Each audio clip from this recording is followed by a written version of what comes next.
26 নির্বাচনে হিন্দু ভোট এককাট্টা করতে মরিয়া বিজেপি। বাঁকুড়া 1 নম্বর ব্লকের দেওয়ালে দেওয়ালে হিন্দুত্বের বার্তা।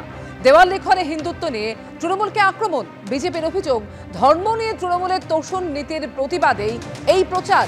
পুরসভা ও লোকসভা ভোটে হারানো জমি ফেরত পেতে মরিয়া গেরুয়া শিবির।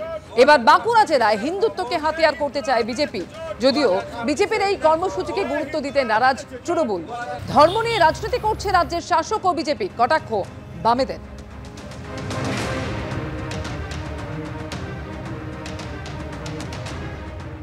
আমাদের এই পশ্চিমবঙ্গে এই অবস্থা ছিল না।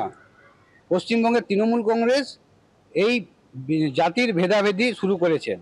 সেই জন্য সমস্ত হিন্দুদের একত্রিত করে 2026-এর বিধানসভা নির্বাচনে আমরা এক হয়ে বিজেপিকে ভোট দেব। এই বার্তাটা নিয়ে আমরা মানুষের কাছে যাব, সমস্ত হিন্দুদের কাছে, যাতে 2026-এ তৃণমূল সরকারকে সরানো যায়। দেখুন, এগুলো পুরোপুরি নাটক করছে।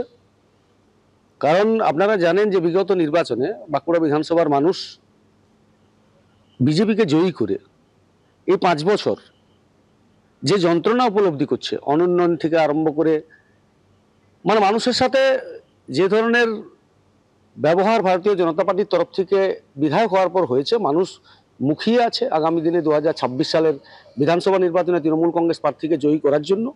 আর ধর্মীয় বিভাজন, সাম্প্রদায়িকতা, মেরুকরণের রাজনীতি বিজেপি এর আগেও করেছে। উচ্চবর্ণের হিন্দু, নিম্নবর্ণের হিন্দু, এই এত হিন্দুদের মধ্যে ভাগ যখন, তাহলে এরা কিসের একতার কথা বলছে? আসলে এগুলো ভোট ব্যাংক তৈরি করা ছাড়া আর কোনো এদের দ্বিতীয় কোনো পথ নেই।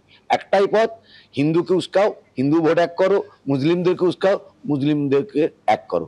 ওই আপনাদের শুভেন্দু আর ওদিকে হুমায়ুন কবির দেখতেই পাচ্ছেন তো, একে এই এক কথা বলে এ আর এক কথা বলে।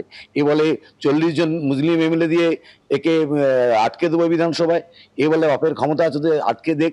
মানে ব্যাপারটা হচ্ছে আজকে আর রুটির কথা নেই, রুজির কথা নেই, চাকরির কথা নেই, শিক্ষার কথা নেই, সমাজের সুস্থতার কথা নেই, শুধু গোটা ভারতবর্ষটাকে ভাগ করাচ্ছে হিন্দু আর মুসলিমে। নতুন জেলা সভাপতির নাম ঘোষণা হতেই জলপাইগুড়ি জেলায় প্রকাশ্যে বিজেপির কোন্দল। রাজ্য এবং কেন্দ্রীয় নেতৃত্বের বিরুদ্ধে তোপ দেগেছে জেলা বিজেপির বিক্ষুব্ধ গোষ্ঠী। নতুন জেলা সভাপতি হয়েছেন শ্যামল রায়। আরএসপি তৃণমূল হয়ে বিজেপিতে যোগ দিয়েছেন নতুন জেলা সভাপতি, এমনই অভিযোগ প্রাক্তন জেলা সহ সভাপতির। দলীয় কর্মীদের অন্ধকারে রেখেই জেলা সভাপতি পদে শ্যামল রায়কে বসানো হয়েছে, অভিযোগ প্রাক্তন জেলা সহ সভাপতির। নতুন জেলা সভাপতির প্রতিক্রিয়া এখনো মেলেনি।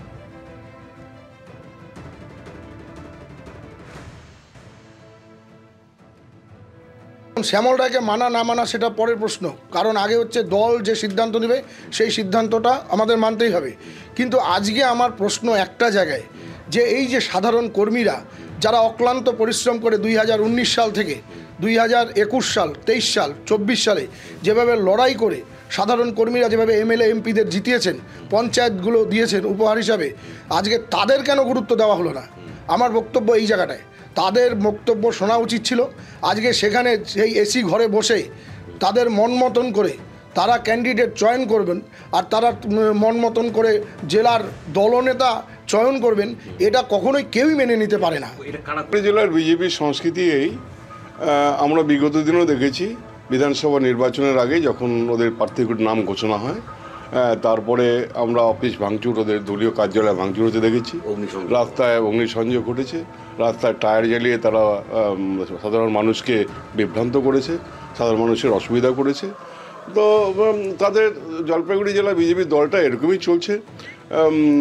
যদিও তাদের এটা আভ্যন্তরীণ ব্যাপার, তথাপি এই বিষয়ে, তাদের আভ্যন্তরীণ বিষয়ে মানুষ যে ভুক্তভোগী হচ্ছে, মানুষের যে অসুবিধা হচ্ছে, এটা কিন্তু কিছুতেই মেনে নেওয়া যায় না। তা আমরা মনে করি যে বিজেপি দল আগামী দিনে জলপাইগুড়ি জেলায় থাকবে না, নিশ্চিহ্ন হয়ে যাবে, এবং আগামী যে 2026 বিধানসভা নির্বাচন, সেই নির্বাচনে 7টি বিধানসভা কেন্দ্রে তৃণমূল কংগ্রেস জয়লাভ করবে।